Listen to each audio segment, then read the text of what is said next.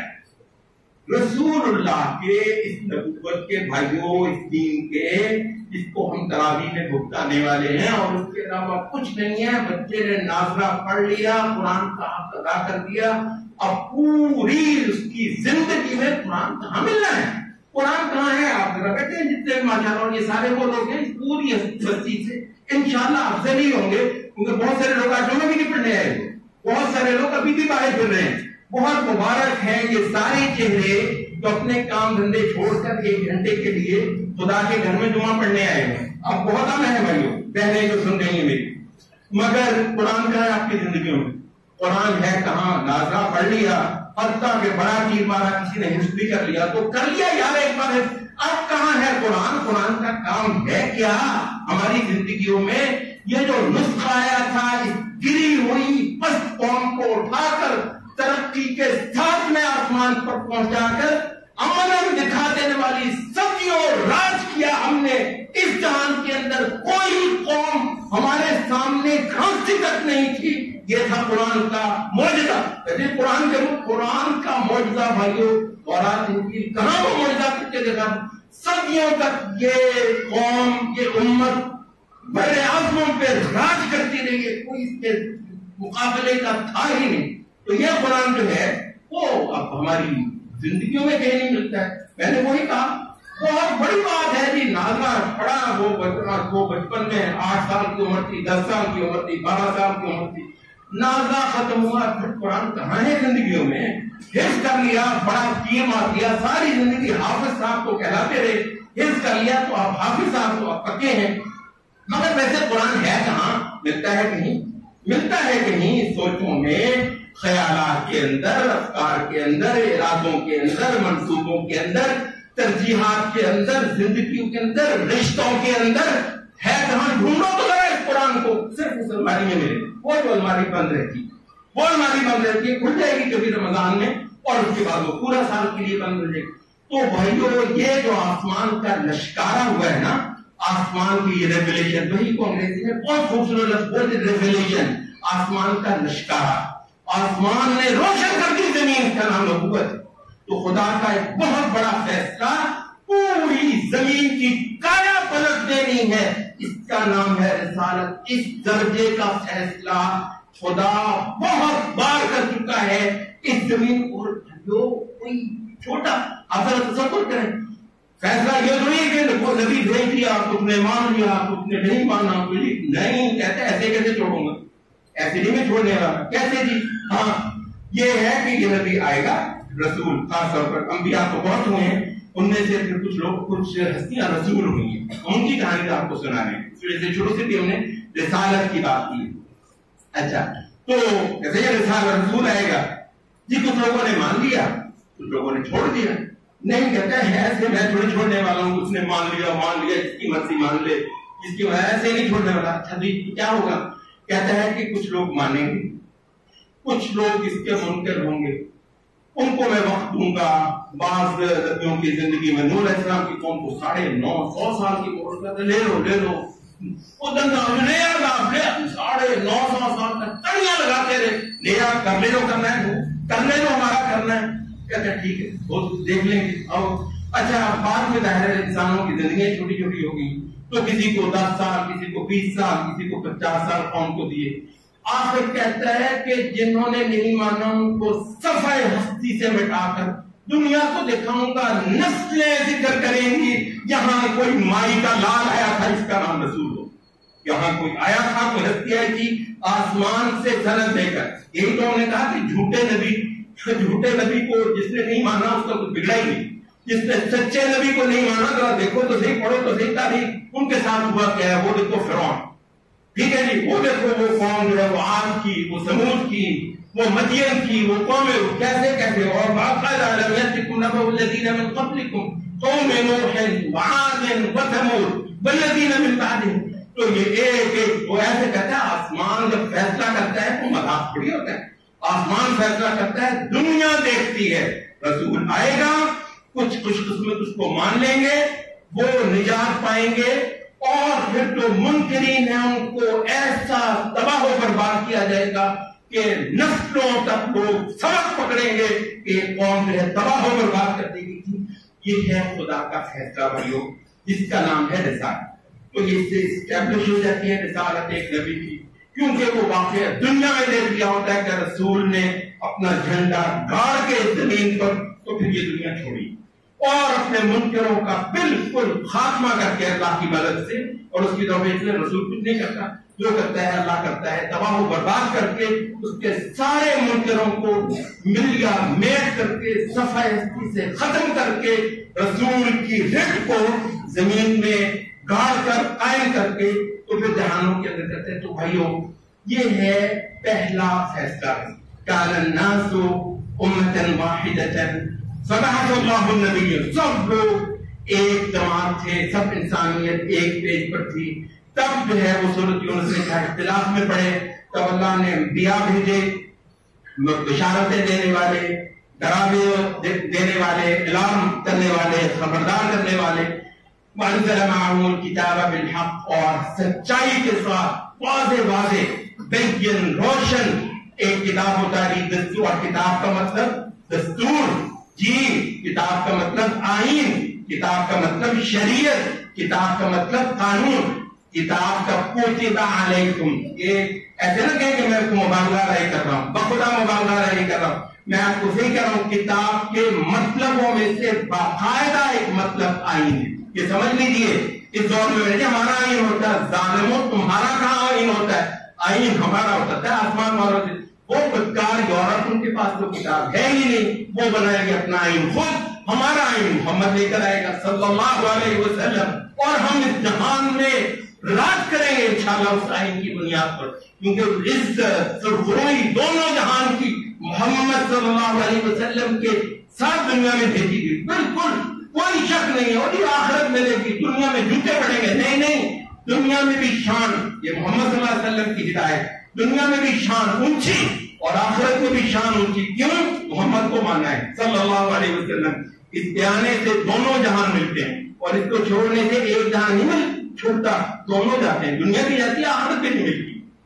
تو کہا کہ میں آپ کو جو بتا رہا تھا کہ کتاب کا باقاعدہ ایک مطلب وہ چیز جس کو مقرر کر دیا گیا ہو، جس کو قانون بنا دیا گیا، اور قرآن مجید سے یہ ثابت ہے۔ کیا کہا؟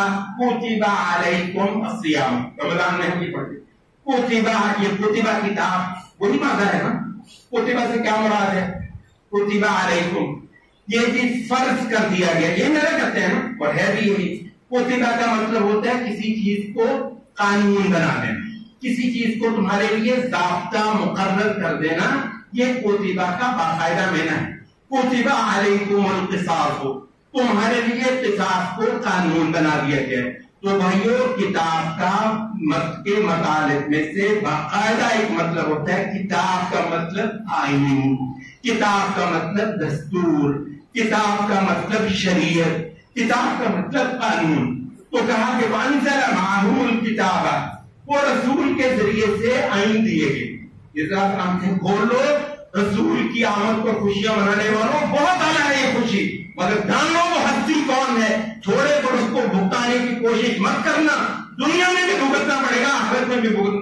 بہت بڑی ہستی، بہت بڑی ہستی ہے، اس کو ماشاء بہت بڑی بات، اس کو جان کی لو، اس کو دیکھ لو، اس کی پوری شان کے ساتھ، اس کی اونچائی کے ساتھ۔ وہ ہے کیا؟ وَأَنزَلَ مَعَهُمُ الْكِتَابَ، اور ایک آئین، دستور، قانون، شریعت، ضابطہ پوری زندگی کا اس رسول کو دے کر انسانوں کی طرف قبول کیا۔ تو یہ ہے وَأَنزَلَ مَعَهُمْ لِيَحْكُمَ بَيْنَ النَّاسِ فِيمَا اخْتَلَفُوا، جتنے ان کے کوئی مختلف وہ ہیں، مذاہب ہیں، دھرم ہے، قانون ہے، رسم ہے، رواج ہے، ضابطے، سب کے مابین کہتا ہے یہ ہے فیصلہ میں کروں، جتنے انسانیت کے سب پہ فیصلہ خدا کرے۔ تو بھائیو یہ ہے، اس پہ آ کے یہ پوری انسانیت تقسیم ہو جاتی ہے، ملک چھوڑ دیے جاتے ہیں، نئے ملک بنائے جاتے ہیں۔ تہذیبیں چھوڑ دی جاتی ہیں، ایک نئی تہذیب قائم کی جاتی ہے، وطن چلے جاتے ہیں، ایک نیا وطن کھڑا ہوتا ہے، وہ وطن جس میں اس کتاب کا راج ہوگا جو آسمان سے اتری ہے، وہ وطن جس میں محمد صلی اللہ علیہ وسلم کی شریعت چلے گی، محمد وہاں پر حکم دیں گے، جی ایسی ایک دنیا ڈھونڈو، ڈھونڈو اس نبی کو ماننے والوں، اس نبی پہ فخر کرنے والوں، اور پتہ ہے اس نبی پہ فخر نہیں کریں گے تو کس پہ کریں گے، مگر یہ ہے وہ نبی جس کے آنے سے پوری دنیا کو پلٹنا ہے، بدلنا ہے، پوری دنیا کی کایا پلٹنی ہے، اور ایک پورا ایک جہان چاہیے اس نبی کو، یہ ہے ہی اتنا بڑا، یہ جو شے لے کے آیا ہے وہ ہے ہی اتنی بڑی، وہ تراویح پر نہیں رکھایا جا سکتا، وہ جو ہے نا یہ 5 وقتہ نماز پہ یہ وہ نبی نہیں بتایا جا سکتا، وہ کہتا ہے پورا ایک جہان میرا ہو، پوری دنیا میں ایک تہذیب بالکل الگ تھلگ وہ میری ہوگی، پورا ایک جہان جس میں میری چلے گی، محمد کہے گا سب جھکیں گے اس کے آگے، یہ محمد نے کہہ دیا ہے، کوئی بڑے سے بڑا چودھری، لارڈ، کوئی MLA، کوئی یہ پورے کے پورے پارلیمنٹ خاک ہے اس محمد کے آگے، محمد نے کہا تھا پورے کے پورے بھاڑ میں جاؤ، ہم محمد کے بھاڑ میں جاؤ، محمد فیصلے کرے گا، او بھائیو محمد تو واسطی وَأَنزَلَ مَعَهُمُ الْكِتَابَ بِالْحَقِّ لِيَحْكُمَ بَيْنَ النَّاسِ فِي الْوَقْتِ، انسانیت کے سب فیصلے اب یہ رسالت چکائے، یہ نبی چکائے گا، اس کی یہ کتاب چکائے گا، تو ہم نے کہا ہے کہ یہ ہے خدا کا پہلا فیصلہ جو کوئی زمین پر ہوتا ہے، اور یہ جو آخرت میں فیصلہ ہونا ہے نا، اصل میں وہ یہ رسالت کے ذریعے سے فیصلہ ہو گیا، اس مضمون کو انشاءاللہ مزید ہم جو ہے وہ بعد میں اگلے جمعے میں کریں گے کہ خدا کا اصل میں جو دوسرا فیصلہ ہے نا جس کا نام ہے قیامت، بھائیو وہ سارے کا سارا فیصلہ وہ رسالت پر ہے، جو رسالت کے ذریعے سے آج فیصلہ ہو گیا وہی قیامت کو عملاً فیصلہ ہو جائے، بس فرق اتنا ہے کہ اس رسالت کو ماننے نہ ماننے کے بارے میں اس فیصلے کو جو رسالت ہے لوگوں کو کچھ وقت کے لیے اختیار ہے، مان لو، نہیں مانا نہیں مانا، اچھا جی میں نے تو کفر کیا، اب ہے تو بھی میرے منہ تو فرشتوں نے نہیں پکڑا، مجھے تو کسی نے جو سلائی نہیں دی، ہاں ٹھیک ہے 2 10 20 سال 30 سال رہ لو، وہ کہہ لو، اس وجہ سے مہلت اس رسالت کے فیصلے کے ساتھ مہلت دے دی جاتی ہے، بہت ساروں کو چھوٹ دے دی جاتی ہے، بعض اوقات بہت ساروں کو جو تو نبی کے دور میں بالکل اس سے ارد گرد کے کافر ہوتے ہیں ان کو تو ملیمنٹ کر دیا جاتا ہے، لیکن اس کے بعد بہت سارے لوگوں کو چھوڑ بھی دیا جاتا ہے، حتیٰ کہ نبی صلی اللہ علیہ وسلم کے زمانے میں بھی بہت ساری قوموں کو نہیں مانا گیا، مانا نہیں لیکن پھر بھی قتل نہیں کی، صرف مشرکین عرب جو متصل طور پر نبی صلی اللہ علیہ وسلم کے ارد گرد تھے، مشرک منکر، صرف ان کو ختم کیا گیا، باقی نہیں ہے، تو اس لحاظ سے بندے کو لگتا ہے کہ کچھ بھی نہیں ہوا، میں نے خدا کو مانا بھی نہیں، میں نے وہ رسالت کے ذریعے سے جو فیصلہ کر دیا گیا تھا میں نے اس کا خیال تک نہیں کیا، اور روٹی بھی کھا رہا ہوں، بچے بھی پال رہا ہوں، محلات بھی میرے ہیں، اور سب کچھ میرا، کچھ بھی نہیں ہوا، کہتا ہے اچھا کچھ بھی نہیں ہوا، یہ رسالت کا فیصلہ کو معمولی فیصلہ، اتنا بڑا فیصلہ ہے رسالت بھائیوں کہ جس کو یہ فیصلہ کارآمد نہ ہوا کہتا ہے اس کی بنیاد پر پھر میں ایک اور فیصلہ کروں گا، اس کا نام ہے قیامت، پھر کوئی بچ کے نہیں پڑے، تو وہ البتہ ایسا ہے کہ وہ جو خدا کا فیصلہ ہے اس میں کسی کو کوئی چھوٹ نہیں ہے، کسی کو کوئی مہلت نہیں، تو رسالت ہی کی بنیاد پر جو فیصلہ اس کا دوسرا ہونا ہے نا وہ قیامت ہے، اس کا پوری بنیاد یہ رسالت، تو بھائیو ذرا خوش قسمتی کا تصور کرو جس نے یہ اصل فیصلہ خدا کا رسالت، جو بالکل خدا سامنے ہو قیامت کے دن، خدا سامنے ہو، فرشتے اس میں حاضر کیے ہوئے ہیں، وَجِيءَ يَوْمَئِذٍ بِجَهَنَّمَ، جہنم سامنے لا کر رکھ دی جائے گی، وَجِيءَ يَوْمَئِذٍ بِجَهَنَّمَ، جہنم سامنے لا کر رکھ دی جائے گی، اور کچہری سجائی جائے گی، دربار خدا کا ہوگا، پھر کون بچے گا؟ تو وہ جو فیصلہ ہے وہ تو بڑا ہی خوفناک ہے، ذرا تصور کریں کہ یہ جو فیصلہ ہے نا رسالت کا، نہ خود سامنے آئے، نہ دوزخ اس کی سامنے آئی، نہ جنت کسی نے دیکھی، رسول کو دیکھا فدا ہو گیا، رسول کو دیکھا قربان ہو گیا، اسی کو مان کر اس نے وہ خدا کا جو اصل فیصلہ ہے وہ تسلیم کی طرح، اس کی خوش قسمتی کا تصور کرو کہ قیامت کا فیصلہ اس کے لیے کتنا مددگار، تو قیامت کا فیصلہ بہت بڑا ہے، بہت بڑا ہے، لیکن وہ ساری کی بنیاد بھائیو اس رسالت والے فیصلے اتنا عظیم. میں آپ کو آج کا یہی سبق پڑھانا چاہ رہا ہوں. اتنا بڑا، اس سے بڑا واقعہ جہان میں نہ کبھی ہوا نہ کبھی ہوگا. اتنا بڑا فیصلہ ہے. دنیا بالکل تقسیم ہو کر رہے گی. جنت دوزخ کی پوری تقسیم رسالت نے ڈالی. قیامت تو اس کی صرف جو ہے نا وہ ایگزیکیوشن ہوگی. قیامت تو اس پر عمل درآمد ہے. فیصلہ یہ اتنا بڑا ہو گیا.